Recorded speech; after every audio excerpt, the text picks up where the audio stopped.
Saudara, bila hatimu tidak tenang, bila hatimu tidak damai, coba kamu periksa dengan melihat firman Tuhan. Dengarkan firman Tuhan yang engkau sudah baca, dengar yang ada dalam hatimu. Dengarkan firman itu. Roh Kudus mengingatkan saya dan saudara untuk kita kembali kepada firman Tuhan. Kalau hatimu tidak tenang, coba periksa berdasarkan firman Tuhan. Apa yang membuat ketidaktenanganmu? Kalau hatimu, fokusmu, pandanganmu kepada firman Tuhan, kepada Yesus Kristus, saya percaya ketenangan itu ada dalam hidupmu, saudara. Ya, bersabarlah dalam hidupmu. Saudara, tetap semangat. Tetap semangat di dalam Tuhan Yesus Kristus. Coba kita periksa hati kita. Kita periksa hidup kita berdasarkan firman Tuhan. Ya.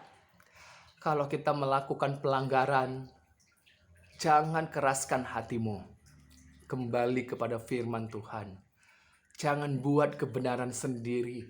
Karena kebenaran sendiri tidak akan membuat engkau semakin dekat dengan Tuhan. Justru itu membuat engkau semakin takut dan semakin jauh. Akhirnya engkau mengambil keputusan meninggalkan Tuhan. Apa yang terjadi pada manusia pertama Adam dan Hawa, di mana ketika mereka melanggar perintah Tuhan, mereka mulai panik, mereka mulai ketakutan, dan mereka berusaha untuk membuat kebenaran sendiri. Caranya seperti apa mereka buat kebenaran sendiri? Dengan membuat pakaian dari daun pohon ara, membuat cawat dari daun pohon ara untuk menutupi ketelanjangan mereka. Tetapi walaupun mereka membuat cawat, tetap mereka berada dalam ketakutan. Hati mereka sudah tidak tenang. Kenapa? Karena pelanggaran sudah terjadi. Saudara, seharusnya ketika kita sadar atau nggak sadar dalam pelanggaran itu, kita datang kepada Tuhan Yesus Kristus. Datang kepadanya. Dia yang mengampuni kita. Dia yang menjadi sumber ketenangan dalam hidup kita. Kita berpatokan kepada firman Kristus, saudara. Bukan kepada asumsi, logika, atau pikiran kita. Tapi kita berpatokan kepada firman Tuhan. Sebab firman Tuhanlah sumber hidup kita. Ketenangan kita.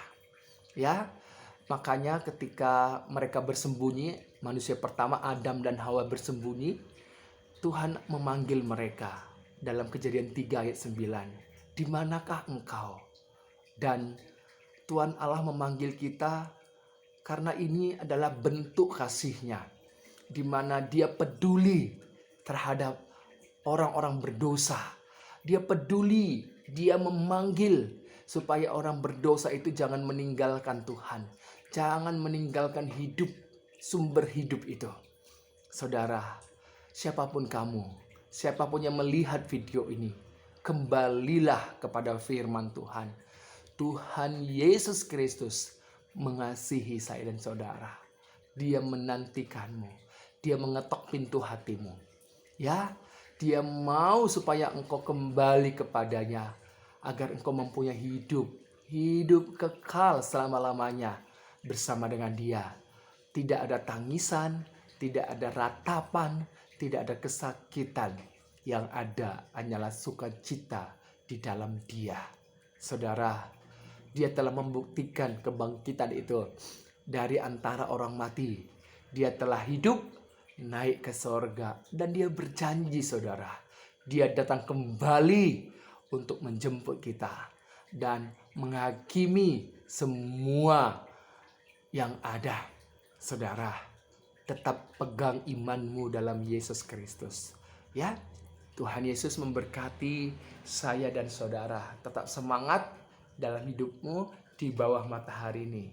Bersabarlah, Jangan lakukan tindakan-tindakan yang melanggar. Jangan lakukan tindakan-tindakan yang bertentangan dengan firman Tuhan.